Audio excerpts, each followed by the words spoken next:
Hello and welcome to Career Center. I'm Kimberly White, Executive Director of the Community Career Center, a resource center located in Naperville providing job search advice to career changers. Joining me today is job search coach Bryon Brandt to talk about keeping up with the pace of change. Welcome. Well, welcome, Kim. So nice to be here. I'm glad you came. You came from the north to come and visit with me here on the set today and share some great tips with our job seekers. Before we start doing that, I'd love for our viewing audience to learn a little bit about who Bryon is. So I'm Bryon Brandt. I'm a chemical engineer. I've worked for UOP Honeywell in Des Plaines, Illinois for 36 years, designing oil refineries and making them work. And so in those 60 countries, we're doing, work that people's lives were at risk. So having the right people on the job, training them to do that job, safely, successfully was really important. UOP gave us superb training. And so now I'm passing on that skills and experience to other people that are, out there in the job market looking for their next opportunity to shine. Yeah, and I know in talking with you earlier, you traveled quite a bit for work. Out of the country, and you want to share a little bit about that? Well, I've worked in, like I said, 60 refineries in 30 different countries, so there was a lot of travel. One of those refineries was in Beiji, Iraq, in the time of the Iran-Iraq War. And so I still question my sanity, like, why did I go to work in a military target of a country at war of which I was not a citizen? Yeah, so even though it was a long time ago, being this military target of a country at war still puts my, heartbeat in the top 10. And fortunately, I learned some really good lessons to hopefully make it worth having been there. And Yeah, I'm sure. I can't even imagine. How long were you there? 7 months. 7 months. All right. Yeah. Well, we're glad you're back. Oh, go ahead. Thank you. And so with all the travel, most people envy that travel. Right. But when they think of travel, they're thinking of the Club Meds and the beach resorts and places they're going to. And refineries aren't typically built in Club Med locations. Yeah, I'm sure not. I'm sure not. Well, so I know that you are doing a lot of work with job search work teams. So you're serving as a job search leader. What are some of the things that you teach or you talk to those that are in those teams about? I know, for instance, like stepping out of one's comfort zone, because oftentimes when you're in a job search, you have to be able to do that. Well, just to list them, the top four, stepping out of your comfort zone, being willing to try something new, networking, is a big one. Yeah. And, leadership skills, being willing to walk into hell for a heavenly cause, even if you're not the boss. Do you look like someone that, hey, there's a challenge, do you step up, to attack it? Persistence, and having a frustration tolerance. That we had one person that came to the job search work team, and she was a computer software person, and so you'd program the software. It works that way, the same way every time. And she left the meeting like really distressed that the feedback in job search is not nearly that good. Right. You put in an application, and does anything happen? You'll get a call for an interview, and then maybe nothing will happen. Or and like what? So having that frustration tolerance. You want to know, and it just goes away. Yeah, and that's hard to deal with for sure. And you said also stepping outside of one's comfort zone. That's really hard to do. And so, but it's necessary that as the previous speaker said that the adapt or die, and the world is changing and evolving, and that we were trained for one thing. We were very good at our jobs, but then we have to do job search work skills. What does that mean? Yeah. And the world is changing. Larry Bossidy, as CEO of Allied Signal, taught me if the rate of change outside the organization exceeds the rate of change inside the organization, the end of the organization is in sight. And so that when I graduated university, if I only knew that now, I wouldn't still have a job. That the software tools we use, the technology is advancing. So how are we keeping up? And are we keeping up to show that we're current? How are we continuing to learn? Yeah, that's so it's so true. You also mentioned networking, and networking is huge. I mean, again, that's kind of stepping out of one's comfort zone for some, but it's really what you need to do in order to land that next job. It's definitely, and so that, most of us, we want to brag and show off our skills. Competence is demonstrated more by the questions we know how to ask than the questions we know how, to answer.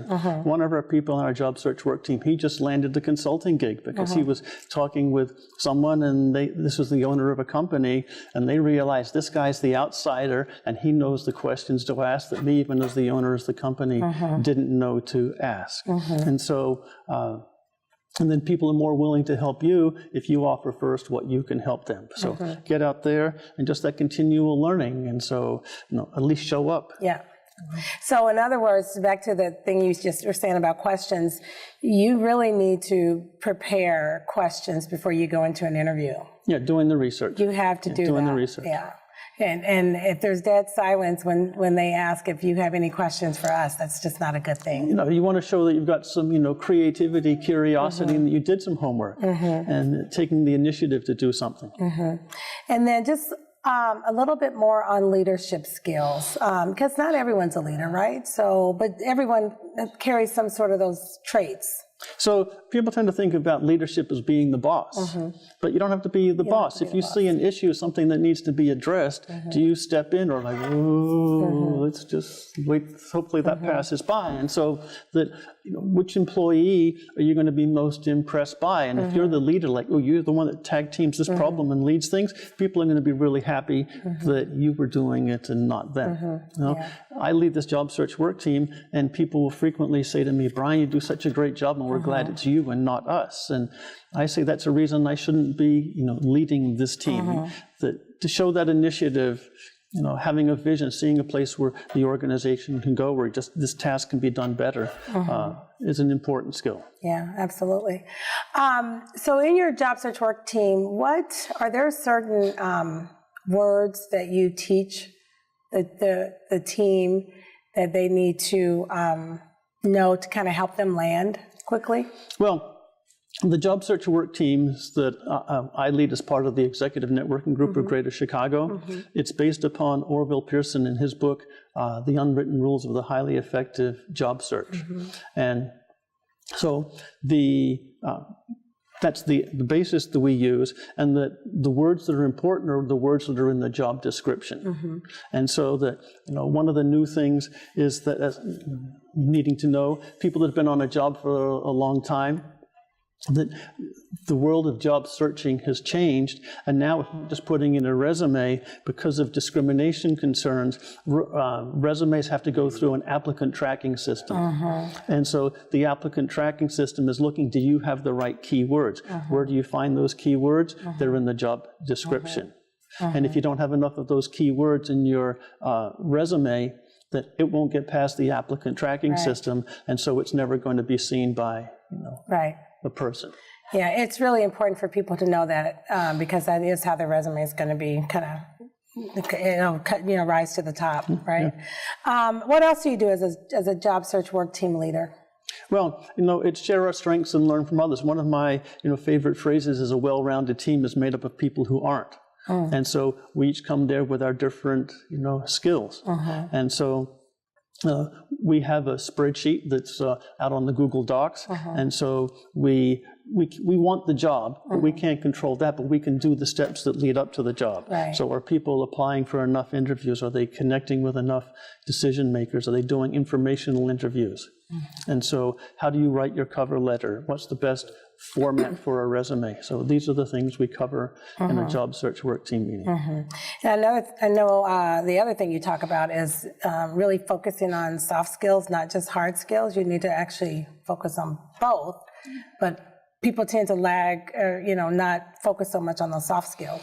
The soft skills, like the leadership, the communication skills, troubleshooting, conflict resolution. You're dealing with, people, and different people have, different sensitivities, and did you catch their sensitivity? So, that's really important. Why should someone join a job search work team?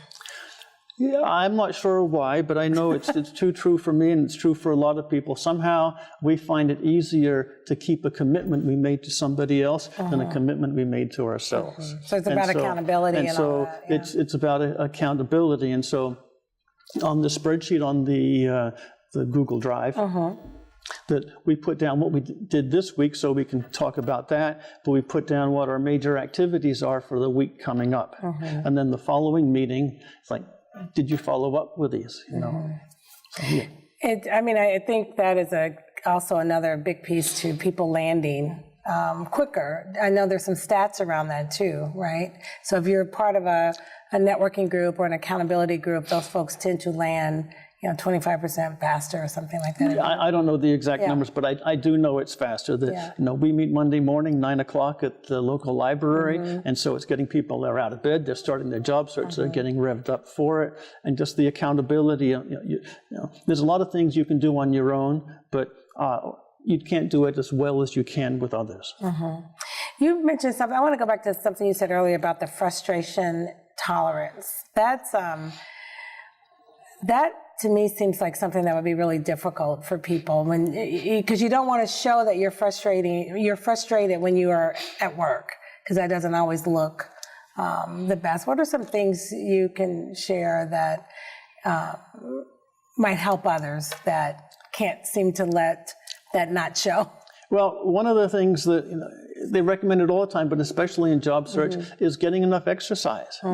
Do something to just work off that frustration. But part of it is acknowledging that's the reality of the job search work process, or for most people. That if your boss gives you a job, you do it. You know when you got it done, and there's feedback. Did they like it or not? And in the job search, there's so much silence. That they said, after the interview, we'll get back to you.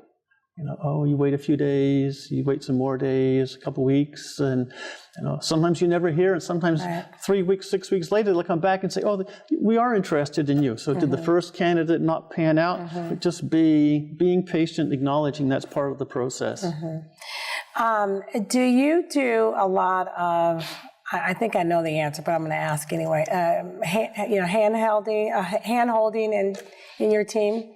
Do you make sure people are doing what they're supposed to do, or do you just allow them? That's part of the accountability. Where we meet, we have a projector where we can put up people's LinkedIn page, and so we'll go through that and take a look at that. And we do, critiques on that to help them. So we do resume round robin. So people come in with their resume, everybody gets a copy, and we have 7 minutes to read it and make comments on it, and then we pass it to the right, and so then we and see the next resume coming around. So at the end of the session, you've got multiple people's comments on it. The feedback on cover letters. So there is help and assistance. Right. That's good. We're going to talk about that when we come back. We're going to take a quick break. We'll be right back after these public service announcements.